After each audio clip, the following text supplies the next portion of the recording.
Chapter में हम बात करेंगे यूएनओ यूनाइटेड नेशंस ऑर्गेनाइजेशन संयुक्त राष्ट्र संघ की।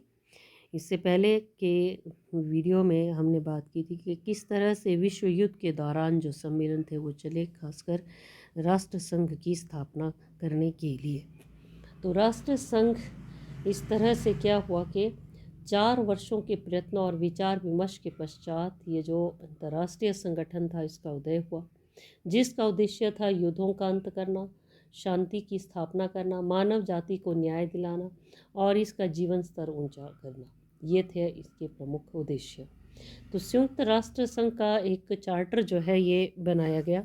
तो इस चार्टर में कहा गया कि हम संयुक्त राष्ट्र के लोग इस बात का निश्चय कर चुके हैं कि आने वाली पीढ़ियों को उस युद्ध के कष्टों से बचाएंगे जो कि हमारे जीवन में 2 बार मानवता के ऊपर कष्ट दे चुके हैं। जैसा कि आप सबने पढ़ा कि 2 बार विश्व युद्ध से, महायुद्ध से गुजर चुका था। अधिकार पत्र के प्रस्ताव में मूल अधिकारों, मानव का गौरव और उसका मूल्य था, स्त्री पुरुषों तथा छोटे और बड़ों राष्ट्रों के सम्मान अधिकारों के विषय में हम अपने विचारों को दोहराते हैं। हम ऐसा वातावरण तैयार करेंगे जिसमें न्याय हो सके तथा संधियों और अंतर्राष्ट्रीय कानून से उत्पन्न होने वाले कर्तव्यों का पालन भी किया जा सके।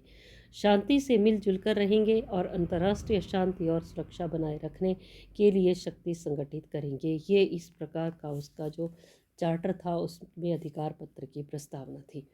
इसके जो उद्देश्य थे, उद्देश्यों में एक तो अंतर्राष्ट्रीय सुरक्षा और शांति को बनाए रखना, अंतर्राष्ट्रीय आर्थिक, सामाजिक, सांस्कृतिक तथा मानवीय समस्याओं के समाधानों के लिए विभिन्न राष्ट्रों में पारस्परिक सहयोग तथा सामंजस्य को प्रोत्साहित करना।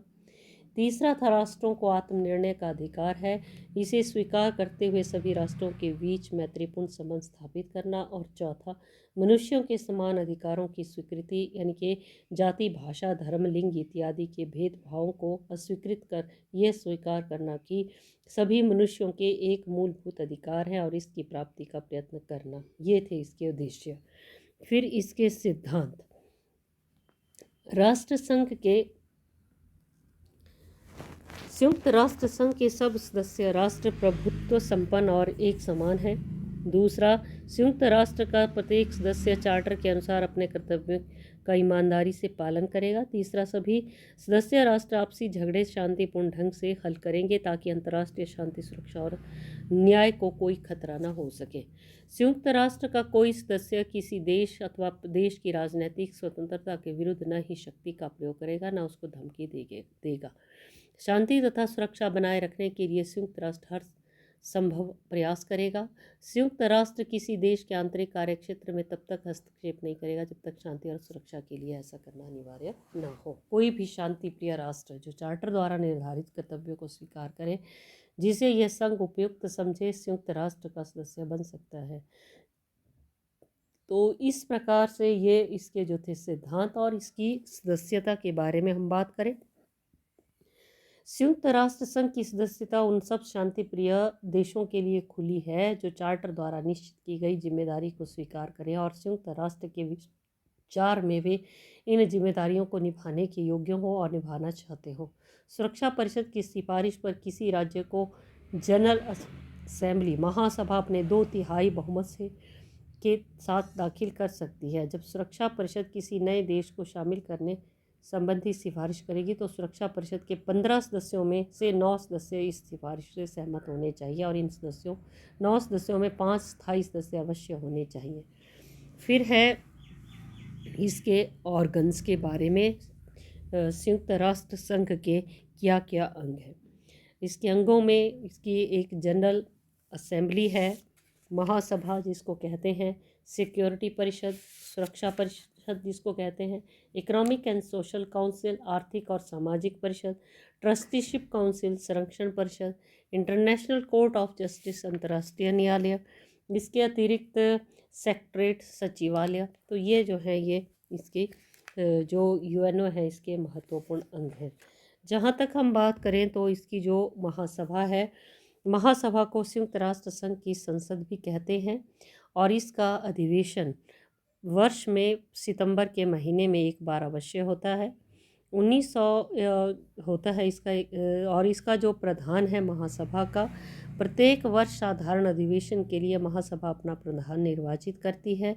प्रधान के अतिरिक्त 21 देशों के उप प्रधान भी निर्वाचित किए जाते हैं।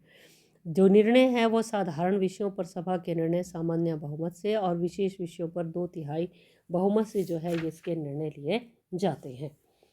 फिर दूसरा है सुरक्षा परिषद, सिक्योरिटी काउंसिल। सिक्योरिटी काउंसिल संयुक्त राष्ट्र संघ की पुलिस फोर्स भी है ये, और 15 सदस्य इसमें, जिसमें 5 स्थायी 10 अस्थायी। 1965 से पहले सुरक्षा परिषद के 11 सदस्य थे, जिनमें 6 अस्थायी थे। स्थायी सदस्यों में इंग्लैंड, अमेरिका, रूस, फ्रांस और चीन हैं। 10 अस्थायी सदस्य महासभा द्वारा 2/3 मत से 2 वर्ष के लिए निर्वाचित किए जाते हैं। इसकी जो बैठक है, इसका अधिवेशन सारा वर्ष चलता है, और संयुक्त राष्ट्र के चार्टर के अनुसार इसकी बैठक 14 दिन में एक बार अवश्य होती है, लेकिन आवश्यकता पड़ने पर इसकी बैठक किसी भी समय बुलाई जा सकती है। सुरक्षा परिषद की अध्यक्षता इसके सदस्यों के द्वारा बारी बारी से की जाती है। प्रत्येक सदस्य 1 महीने के लिए अध्यक्षता करता है, और इसी के साथ साथ सुरक्षा परिषद में जो वोट डालने का अधिकार है वो प्रत्येक सदस्य को दिया गया है। सुरक्षा परिषद के निर्णयों के लिए 7 सदस्यों की सहमति आवश्यक है, परंतु इन 7 सदस्यों में 5 स्थायी सदस्यों का होना बहुत ही ज़रूरी है।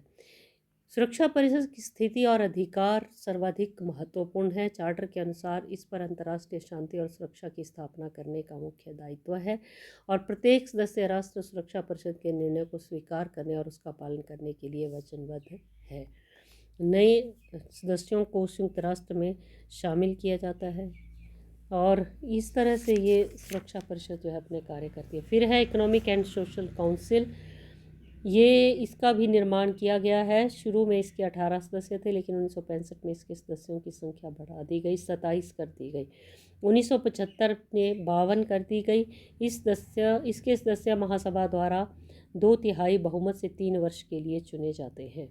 इसका कार्य है जीवन स्तर को ऊंचा करना, बेरोजगारी को दूर करना, अंतर्राष्ट्रीय आर्थिक, सामाजिक, सांस्कृतिक समस्याओं के हल के लिए अंतर्राष्ट्रीय सहयोग प्राप्त करना, मानव अधिकारों का संपूर्ण विश्व में पालन करना, सब व्यक्तियों को बिना जाति, रंग, लिंग, भाषा और धर्म के भेदभाव के मौलिक अधिकार दिलाना, पिछड़े देशों के विकास के लिए योजनाएं बनाना। तो ये कुछ इसके कार्य हैं। ये संयुक्त राष्ट्र की विशेष एजेंसियों के साथ संपर्क जोड़ती है, जैसे कि ILO अंतर्राष्ट्रीय मजदूर संघ, WHO विश्व स्वास्थ्य संगठन, यूनेस्को, इसके साथ जो है ये विशेष एजेंसियों के साथ जो है ये संपर्क भी जोड़ती है। फिर है ट्रस्टीशिप या काउंसिल या संरक्षण परिषद।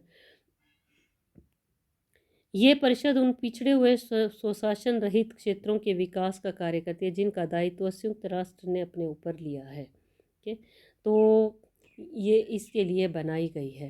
इसकी भी वर्ष में 2 बैठकें होती हैं। और अगली है इंटरनेशनल कोर्ट ऑफ जस्टिस, अंतर्राष्ट्रीय न्यायालय।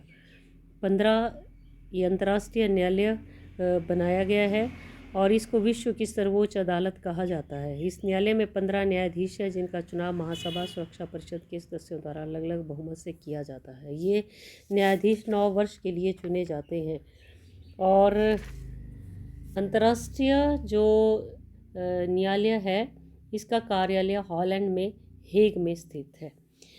फिर है सेक्रेटरी सचिवालय। ये संयुक्त राष्ट्र का प्रशासनिक अंग है जो दूसरे अंगों द्वारा निश्चित किए गए कार्यक्रमों और नीतियों को लागू करता है। तो इस तरह से जो संयुक्त राष्ट्र संघ की कुछ विशेष एजेंसियां भी हैं। संयुक्त राष्ट्र संघ की 6 स्थायी एजेंसियों के अतिरिक्त इसकी कई अराजनैतिक एजेंसियां हैं। इंटरनेशनल लेबर ऑर्गेनाइजेशन ILO, इनके अंतर्राष्ट्रीय श्रम संगठन, फूड एंड एग्रीकल्चर ऑर्गेनाइजेशन, खाद्य और कृषि संगठन, United Nations educational, scientific and cultural organisation, UNESCO जिसको कहते हैं, संयुक्त राष्ट्र संघ का शिक्षा, विज्ञान और सांस्कृतिक संगठन है ये। The international bank of reconstruction and development IBRD, अंतर्राष्ट्रीय पुनर्निर्माण विकास बैंक। इंटरनेशनल मॉनेटरी फंड IMF, अंतर्राष्ट्रीय मुद्रा कोष। WHO, वर्ल्ड हेल्थ ऑर्गेनाइजेशन, विश्व स्वास्थ्य संगठन। तो ये है। तो संयुक्त राष्ट्र संघ ने बहुत सी उपलब्धियां भी हासिल की, अंतर्राष्ट्रीय विवादों का हल किया, पराधीन जो लोगों को जो देश थे उनको स्वतंत्रता दिलाई, जैसे कि इज़राइल है, इंडोनेशिया है, मोरक्को, टूनीशिया, टोगोलैंड, लीबिया, रुआंडा, उरुंडी, कटांगा इत्यादि। निशस्त्रीकरण और अणु शक्ति का शांतिमय उद्देश्यों के लिए प्रयोग के ऊपर जोर दिया, अंतर्राष्ट्रीय कानूनों का संग्रह करवाया, मानव अधिकारों की घोषणा की, नशीली वस्तुओं पर पाबंदी लगाई, शरणार्थियों को पुनः बसाया, आर्थिक और तकनीकी सहायता भी दी और सामाजिक और शैक्षणिक कार्य भी इसके द्वारा जो है किए गए। लेकिन इस सब के बावजूद भी हम ये कह सकते हैं कि राष्ट्र संघ को कुछ क्षेत्रों में असफलता भी उठानी पड़ी, जैसे कि विश्व दो गुटों में विभाजित हुआ, उसकी तरफ कुछ नहीं कर पाया, कुछ देशों ने निषेधाधिकार का दुरुपयोग भी किया, वित्त की भी कमी रही है राष्ट्र संघ के पास, संयुक्त राष्ट्र संघ के पास। तो ये था संयुक्त राष्ट्र संघ और उसके ये कार्य और कुछ क्षेत्रों में उसकी असफलताएं।